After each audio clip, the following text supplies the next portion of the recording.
CRUD operation లో create అంటే ఏంది? Welcome to day 17.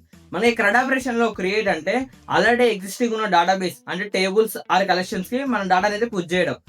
మనకి ఆల్రెడీ టేబుల్స్ ఆర్ కలెక్షన్స్ అయితే క్రియేట్ చేసుకుని పెట్టుకుంటాం. అందరికి డేటా పుష్ చేయడానికి మనమైతే పోస్ట్ అనే మెథడ్ యూజ్ చేస్తాం.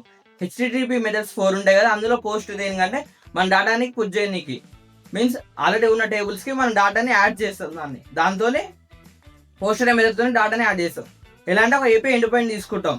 పోస్ట్ అనే మెథడ్ తో ఒక ఏపీ ఎండ్ పాయింట్ క్రియేట్ చేసుకుని ఆ ఏపీ ఎండ్ పాయింట్ నుంచి మన డేటా అయితే బ్యాక్ ఎండ్ పంపించి బ్యాక్ ఎండ్ నుంచి డేటాబేస్ లో స్టోర్ చేస్తాం. సో ఇప్పుడు అది ఎలా ప్రాక్టికల్ గా చేయాలి అండ్ మన పోస్ట్ మ్యాన్ ఎలా చెక్ చేసుకోవాలి అండ్ మనకి రెస్పాన్స్ ఏమొస్తే ఇప్పుడు చూపిస్తాను చూడండి. ఇక్కడ మనం అయితే పోస్ట్ మెథడ్ తో అయితే ఏపీ క్రియేట్ చేసుకున్నాం. మన ఏపీ ఎండ్ పాయింట్ వచ్చేసి రిజిస్టర్ స్టూడెంట్. మనం అయితే బాడీ నుంచి అయితే నేమ్ మెయిల్ పాస్వర్డ్ తీసుకుంటున్నాం. చెక్ చేస్తున్నాం నేమ్ మెయిల్ పాస్వర్డ్ కరెక్ట్ వచ్చినా రాలే అని, మీన్స్ నల్ వచ్చినా రాలేదా అని. తర్వాత పాస్వర్డ్ ని యాడ్ చేసుకుంటున్నాం. ఎగ్జిస్టింగ్ యూజర్ ని చెక్ చేస్తున్నాం. ఎగ్జిస్టింగ్ యూజర్ అయితే యూజర్ ఆల్రెడీ ఎగ్జిస్ట్ అని పంపిస్తున్నాం.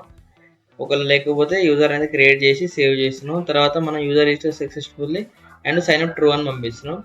అండ్ మన సర్వర్ ఏమో 3000 రన్ అవుతుంది అండ్ మన MongoDB కనెక్ట్ అయింది. మన ఏపీ ఎండ్ పాయింట్ వచ్చేసి రిజిస్టర్ స్టూడెంట్. మనం ఇక్కడ పోస్ట్ మెథడ్ సెలెక్ట్ చేసుకోవాలి. మన ఆప్షన్స్ ఉంటే పోస్ట్ మెథడ్ సెలెక్ట్ చేసుకొని ఇక్కడ మన ఏపీ ఎండ్ పాయింట్ ఇవ్వాలి.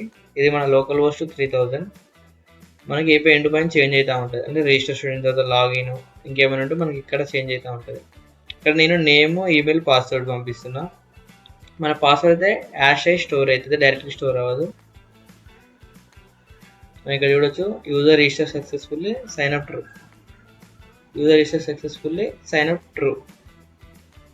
ఇలా మనం పోస్ట్ మెథడ్ యూజ్ చేసుకొని ఆల్రెడీ ఎగ్జిస్టింగ్ ఉన్న టేబుల్స్ అండ్ కలెక్షన్స్ లోపల మనమైతే పోస్ట్ మెథడ్ యూజ్ చేసుకొని డాటాని అయితే యాడ్ చేస్తాం. నెక్స్ట్ వీడియోలో మనం గెట్ మెథడ్ ఎలా వరకు అయితే చూద్దాం. ఒకవేళ మీకు కంటెంట్ నచ్చితే ఇన్స్టాగ్రామ్ లో చూస్తుంటే ఫాలో కొట్టండి, ఆ యూట్యూబ్ లో చూస్తుంటే సబ్స్క్రైబ్ చేసుకొని పెట్టుకోండి.